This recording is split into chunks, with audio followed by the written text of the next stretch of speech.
વિજ્ઞાન છઠ્ઠી જ્ઞાનેન્દ્રિય અસ્થિ. લેખન ચિંતન ભટ્ટ. છેલ્લા 4 મહિનામાં આપણે ઘણા તહેવારો ઉજવ્યા. તેમાં ગોવિંદા આલારે સાથે જન્માષ્ટમી, ગણપતિ બાપ્પાની ગણેશ ચતુર્થી, ગરબા ઉત્સવવાળી નવરાત્રિ, દશેરા અને ફટાકડા ફોડી ઉજવાતી દિવાળી મુખ્ય છે. આ બધા જ તહેવારોની ઉજવણીમાં એક વાત સામાન્ય છે: ખૂબ મોટા અવાજે સંગીત વગાડવું. ધ્વનિને મોટો કરતા હલકી ગુણવત્તાવાળા સાધનોને લીધે ઘણી વખત તે સંગીતને બદલે ઘોંઘાટ લાગે છે. એકસાથે ઘણા વાજિંત્રોથી ઉત્પન્ન થતો તીવ્ર ઘોંઘાટ બહેરાશ પણ નોતરી શકે છે. અવાજની તીવ્રતા માપવા માટે વિજ્ઞાનીઓએ એકમ પણ સૂચવ્યો છે, જે ડીબી ડેસિબેલ કહેવાય છે. ખેર, તેના વિશેની શાસ્ત્રોક્ત વાતો ફરી ક્યારેક કરીશું. આજે તો અવાજ સાંભળવાની પ્રક્રિયા વિશે થોડી અલગથી વાત કરીએ. સામાન્ય રીતે ધ્વનિને આપણે કાનથી સાંભળીએ છીએ. કોઈને લાગશે કે સામાન્ય રીતે શા માટે? પંચેન્દ્રિયમાંની એક કાનથી જ તો આપણે અવાજ સાંભળીએ છીએ. ધીરજ રાખો, આ વાતની સ્પષ્ટતા લેખને અંતે થઈ જશે. બાહ્ય કાનના આકાર અને 2 કાનની શરીરમાં ગોઠવણને લીધે ધ્વનિના ઉદ્ભવની દિશા પણ આપણે જાણી શકીએ છીએ. સંગીત એકલ વાદનથી પણ પીરસાય છે અને સમૂહ વાદનથી પણ. સમૂહ વાદનમાં દરેક વાજિંત્ર એક સૂરમાં વાગે તો જ તે કર્ણપ્રિય લાગે છે. આ માટે સંગીતકાર દરેક વાજિંત્રને ધ્યાનથી સાંભળીને સૂર મેળવે છે અને ત્યારબાદ જ સમૂહ વાદન થાય છે. આ ધ્વનિ શ્રવણ પણ કર્ણેન્દ્રિયથી જ થાય છે. પણ જો સંગીતકાર બધિર હોય તો સ્વાભાવિક છે તે સમૂહ વાદનની રચના કરી શકે નહીં. આપણી આ સામાન્ય માન્યતા તોડી હતી 18મી સદીના જર્મન સંગીતકાર બીથોવને. લુડવિગ વાન બીથોવન, જેનો જન્મ 1770માં અને મૃત્યુ 1827માં થયું હતું. તેઓ જન્મથી જ લગભગ બધિર એટલે કે બહેરા હતા. તેમણે રચેલી સિમ્ફની, ઘણા વાદ્યો લયબદ્ધ એક સૂરમાં વાગે એને આપણે સિમ્ફની કહીએ છીએ, અને તેમણે વગાડેલા પિયાનોના સૂર આજે પણ અજોડ માનવામાં આવે છે. સિમ્ફની સમ્રાટ પોતે જે પિયાનો વગાડતા હતા તે પોતાના કાનથી સાંભળી શકતા તો ન હતા, તો પછી આ બન્યું કઈ રીતે? બીથોવન પોતે જે પિયાનો વગાડે તેને સાંભળવા માટે તેમણે એક નવી તરકીબ અપનાવી.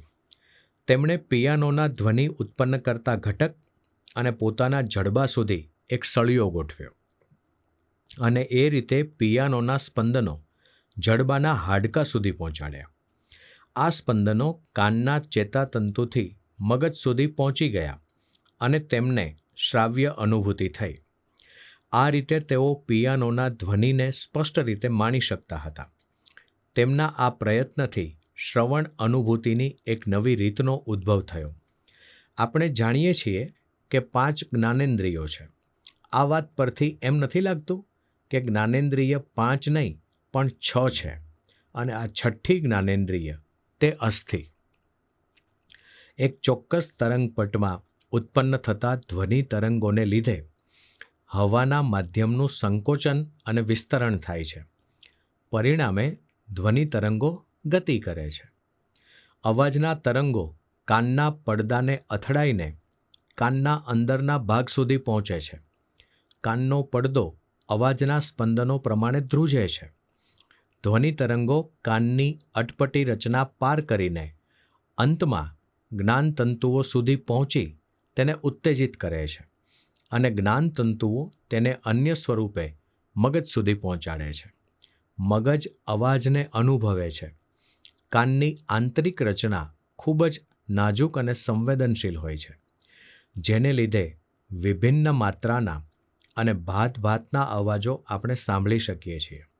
જો કે બહેરાશનું એક મુખ્ય કારણ અતિ મોટો અવાજ લાંબા સમય સુધી સાંભળતા રહેવું તે પણ છે. મોટા અવાજ અને ઉંમર વધવાની સાથે ધીરે ધીરે કાનના પડદાને એટલે કે ઇયર ડ્રમને નુકસાન થતું જાય છે. યુવાનીમાં આઈપોડનો મોટો અવાજ કદાચ આનંદ આપતો હશે, પરંતુ એ જ કુટેવને લીધે વર્ષો વીતતા બહેરાશ આવે છે. આ તો હતું સાંભળવાની ક્રિયાનું વિહંગાવલોકન. આ આખીય પ્રક્રિયામાં અંતે ધ્વનિ તરંગો જ્ઞાનતંતુઓ દ્વારા મગજ સુધી પહોંચે છે. અલબત્ત એનું સ્વરૂપ બદલાતું રહે છે. હવે એક એવી પરિસ્થિતિની કલ્પના કરીએ જેમાં ધ્વનિ તરંગો કાનની અટપટી રચનામાંથી પસાર થયા વિના સીધા જ કાનની અંદરના જ્ઞાનતંતુઓના છેડા પર પહોંચી જાય. ટૂંકમાં કાન બાયપાસ થઈ જાય. આ રીતથી કાન અને તેના અન્ય ભાગોમાં ખરાબીને લીધે થતી બહેરાશથી પણ છુટકારો મળી જાય. હવા ધ્વનિ તરંગોનું વહન કરી કાન સુધી તેને પહોંચાડે છે. વાયુના માધ્યમ ઉપરાંત ઘન અને પ્રવાહી માધ્યમમાં પણ અવાજના તરંગો યાત્રા કરે છે. નાનપણનું રમકડું યાદ છે? 2 ડબ્બીઓ વચ્ચે બાંધેલી તંગ દોરીનો ટેલિફોન.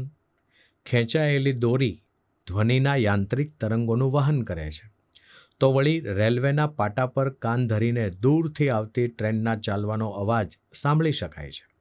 વ્હેલ અને ડોલ્ફિન જેવા જળચરો પોતાના સાથીને બોલાવવા અવાજ કરે છે, જે દરિયાઈ પાણીમાં લાંબે સુધી દૂર જાય છે. પૃથ્વી પરના સમગ્ર પ્રાણી જગતમાં કુદરતી રીતે સૌથી દૂર પહોંચતો અવાજ બાલિન વ્હેલનો છે, જ્યારે સૌથી મોટો જેટ પ્લેન જેટલો મોટો 180 ડેસિબેલ અવાજ બ્લુ વ્હેલ કાઢી શકે છે. ફરી પાછા કાનની રચના અને તેના સ્થાન વિશે વાત કરીએ. ખોપરીના હાડકાં અને જડબાના હાડકાં આંતરિક કાન સુધી લંબાયેલા હોય છે. ઘન અસ્થિ પણ અવાજના તરંગોનું વહન કરે છે. તેનું એક હાથવગું ઉદાહરણ જોઈ લઈએ. આપણા માથા પર કોઈ ટકોરા મારે કે દાંત એકાબીજા સાથે અથડાવીએ તો તેનો અવાજ સંભળાય છે. પણ હાથ કે પગના હાડકાં પર કંઈ અથડાય તો દુખે જરૂર, પણ અવાજ ન સંભળાય. આ એ પણ દર્શાવે છે કે ખોપરીના હાડકાં કાન સુધી લંબાયેલા છે. આ પરથી સિદ્ધ થાય છે કે સંગીતજ્ઞ બીથોવનની જેમ જો જડબાના હાડકાં પર કે પછી ખોપરીના હાડકાં પર કાનની નજીક તેને સ્પર્શે તે રીતે ધ્વનિ સ્પંદનો ઉત્પન્ન કરવામાં આવે તો હાડકું આ યાંત્રિક તરંગોનું વહન કરશે અને બાહ્ય કાનની સહાયતા વગર ધ્વનિ તરંગો જ્ઞાનતંતુઓના આંતરકાનના છેડા સુધી પહોંચી જશે. બાકીનું કામ જ્ઞાનતંતુઓ સંભાળી લેશે અને મળશે શ્રવણ અનુભૂતિ. આ માટે કાન અને તેની રચનાનો ઉપયોગ કરવામાં આવતો નથી. આ પદ્ધતિમાં ઇયરડ્રોમનો ઉપયોગ ન થતો હોવાથી તેના પર કોઈ પણ પ્રકારના તણાવનો પ્રશ્ન જ નથી. સંશોધનથી તારણ નીકળ્યું છે કે કર્ણશ્રવણ કરતાં અસ્થિશ્રવણ વધુ સલામત છે. જો કે આ પદ્ધતિથી સાંભળવા માટે ખાસ પ્રકારના હેડફોન અને તેને આનુષંગિક ખિસ્સામાં સમાઈ જાય તેવડા કેટલાક ઉપકરણોની જરૂર રહે છે. આ પ્રકારના હેડફોન બજારમાં સહેલાઈથી ઉપલબ્ધ છે. હવામાં ધ્વનિ વહનની લાક્ષણિકતા અને અસ્થિમાં ધ્વનિ પ્રસારણની લાક્ષણિકતા ભિન્ન હોવાથી અસ્થિ શ્રવણ સામાન્ય શ્રવણ કરતાં થોડું જુદું હોય છે. અરે કેટલાક લોકો તો જે અવાજ એટલે કે ઊંચા સૂરનો અવાજ કાનથી નથી સાંભળી શકતા તે હાડકાથી સાંભળી શકે છે. લગભગ 5 દાયકાઓથી પરિપક્વ થઈ રહેલી આ ટેકનોલોજીને હવે જનતા સ્વીકારવા લાગી છે. કાનની અંદર ગોઠવવામાં આવતા શ્રવણ યંત્રને બદલે કાનની બહાર જ રહેતું બોન કન્ડક્શન માટેનું ઉપકરણ વધુ સરળ છે અને દેખાવમાં સારું છે. તેમજ તેનાથી કાનની અંદર ચેપ લાગવાની શક્યતા બિલકુલ રહેતી નથી. સૈનિકોને ચોમેર ઘોંઘાટભર્યો અવાજ સાંભળવો જરૂરી હોય છે. સાથે સાથે અધિકારીની સૂચના પણ, ભલે તે દૂરથી રેડિયો તરંગો દ્વારા આવતી હોય, એ સ્પષ્ટ રીતે સાંભળવી એટલી જ જરૂરી હોય છે. ત્યારે અસ્થિ શ્રવણ આદર્શ વિકલ્પ છે. ગણેશ ઉત્સવ કે નવરાત્રિ જેવા અતિ ઘોંઘાટભર્યા વાતાવરણમાં બોન કન્ડક્શનને લીધે નાનો અવાજ પણ સ્પષ્ટ સાંભળી શકાય છે અને તે પણ અન્યને ખબર કે ખલેલ ન પડે તે રીતે.